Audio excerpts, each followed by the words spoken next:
Satan is the God of this world. Let me break that down. That does not mean that he created the world. That does not mean that he's equal to God.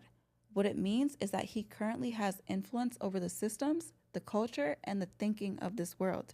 And the Bible literally tells us this. In 2 Corinthians 4:4, it says, "The God of this world has blinded the minds of unbelievers so they cannot see the light of the gospel." So when you look around and wonder why the world celebrates things that God calls sin, why evil is normalized, why righteousness is mocked, why truth is constantly twisted, it's because the enemy works by blinding people, putting scales over their eyes so they cannot recognize the truth even when it's right in front of them. And this is not just about people being bad. The Bible says there's an actual spiritual battle happening behind the scenes. In Ephesians 6:12, it says, "We wrestle not against flesh and blood, but against rulers, against authorities, against the powers of this dark world, and against spiritual forces in the evil and heavenly realms." Meaning the real war is not just physical, it's spiritual. And the Bible also talks about fallen angels that rebelled against God.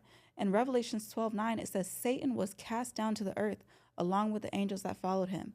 Meaning the rebellion did not stay in heaven. Those fallen angels now operate in the spiritual realm, influencing the world, which is why sometimes when you try to live righteously, it feels like you're swimming against the current because the systems of this world is not designed to push people towards God. I need you guys to hear this.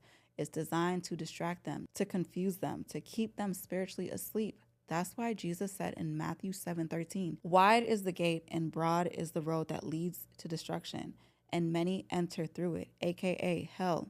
"But narrow is the road that leads to life," aka heaven, and only a few find it. So if living righteously sometimes feel lonely, if it feels like you see things other people don't see, if it feels like you're moving differently than the world around you, it's because your eyes are opening. And once God removes those scales, you can't go back to being blind. And remember, God does not miss.